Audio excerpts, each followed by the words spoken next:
Welcome to the Story Vault, where every tale is unlocked. From myths and legends to horror, fantasy, life stories, and real events. Every story has a place here. Now, let's open the vault and begin today's story.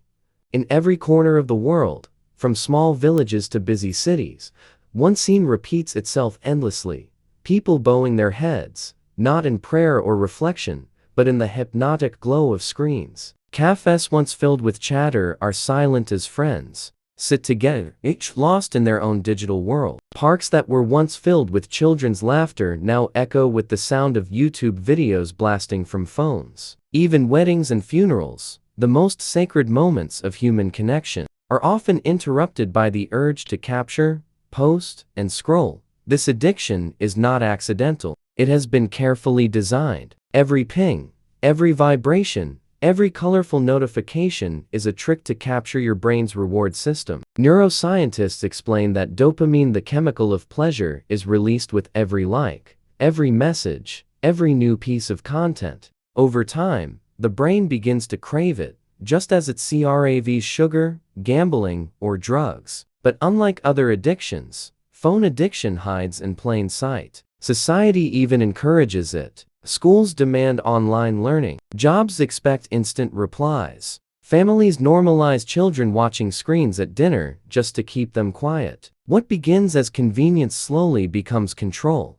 Yet the human cost is enormous. Mental peace has become a rare treasure. People report feeling constantly restless, unable to sit still without checking their phones. Silence feels unbearable, boredom intolerable. The brain, once capable of deep focus, now skips from one app to another like a butterfly that never rests on a flower long enough to truly taste its sweetness. Children cannot concentrate on homework. Adults cannot read a book without interruptions. Couples cannot spend an evening together without one person just checking something quickly. In truth, the quick check often stretches into hours. But there is hope, and the hope lies in simple changes. Consider the story of a family in a small town. The parents noticed their teenage son was withdrawing. He barely spoke, spent hours locked in his room, and seemed constantly tired. They decided to create a new rule: no phones after PM. At first,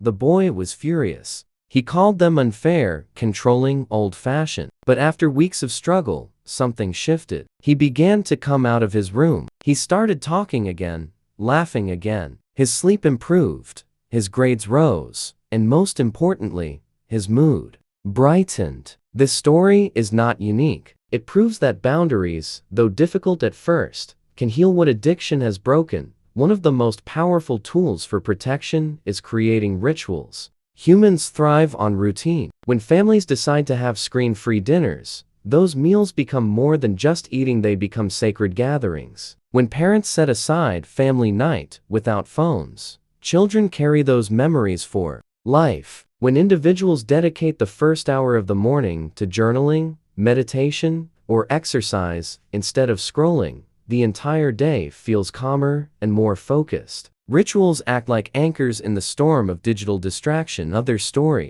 comes from a teacher who noticed her students struggling to pay attention. She introduced a 5-minute digital silence at the start of every class. Students had to leave their phones in a box and sit quietly, breathing, thinking, or simply being still. At first, the silence felt awkward, even painful. But over months, the students began to love it. They reported feeling calmer, more ready to learn, more present. Some even convinced their parents to try it at home. This small act shows that teaching children how to enjoy silence is one of the greatest gifts we can give. The battle is not only in families and schools, it is inside our own minds. Each time we pick up the phone, we must ask, do I control this device, or does it control me? True freedom comes when we reclaim our attention. Psychologists suggest techniques like delayed gratification. When the urge to check the phone comes, wait 5 minutes. Over time, the brain learns that it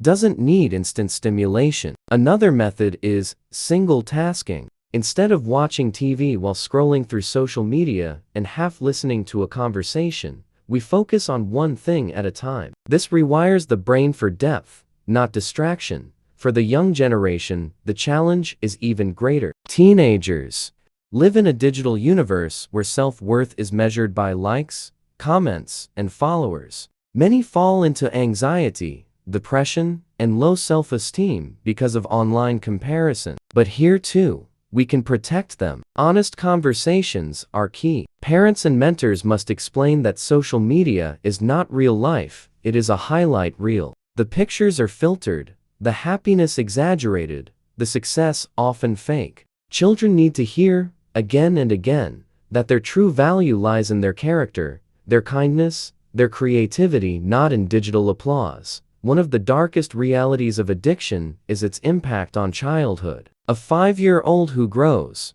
up glued to cartoons may never develop the imagination that comes from building with blocks, painting, or storytelling. A 10-year-old who spends weekends gaming may lose the joy of riding a bicycle, climbing a tree, or playing football with friends. A 15-year-old who spends nights scrolling may grow into an adult unable to rest, unable to dream, unable to connect. We must protect childhood as something sacred. Childhood is short, and once it is stolen by screens, it can never be returned. But protecting does not mean forbidding everything. It means guiding with wisdom. A parent who sits with their child to watch a movie, then talks about it, teaches critical thinking. A teacher who uses the internet to spark curiosity, then asks students to research beyond Google, builds deeper learning. A teenager who uses social media to share art, poetry, or activism is using technology as a tool, not a trap. Balance is the key, and balance is learned through example. We must also talk about digital detox. Just as the body needs breaks from food through fasting, the mind needs breaks from screens. Families who dedicate one day a week as screen-free Sunday discover a surprising truth.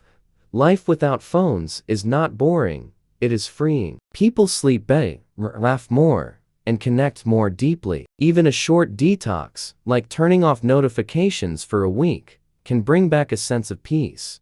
Detox is not punishment, it is a reminder that we are human beings, not digital slaves. Exercise and nature are also powerful medicines. A walk in the park, without a phone, awakens senses dulled by screens. The sound of birds, the rustle of leaves, the warmth of sunlight, these are the original notifications, the ones designed by nature to calm and heal us. Children who play outdoors build stronger bodies and stronger minds. Adults who spend time in nature rediscover clarity and gratitude. Phones shrink the world into a screen, but nature expands it back into infinity. The final truth is this: no app, no algorithm, no company can love us. Only people can. A mother's hug, a father's advice, a friend's laughter, a child's smile, these are the moments that fill the heart. If we replace them with endless scrolling, we trade gold for dust. But if we put the phone down, in for a little while, we rediscover the beauty of being alive. The future is not hopeless. Big tech may design addictive systems, but humans are stronger than code. Families, schools, and communities can rise above manipulation. The next generation can be wiser than the last if we guide them. And each of us, right now, has the power to choose. The phone does not own us. We can silence it, put it down, walk away. We can reclaim our time, our health, our relationships, and our peace. So tonight, before bed, try this. Put your phone away, step outside, look at the sky, breathe in the quiet, listen to the world beyond the screen. That silence, that stillness, is where life truly begins. And if we can give that gift to ourselves and to our children, then the battle against phone addiction is already half won.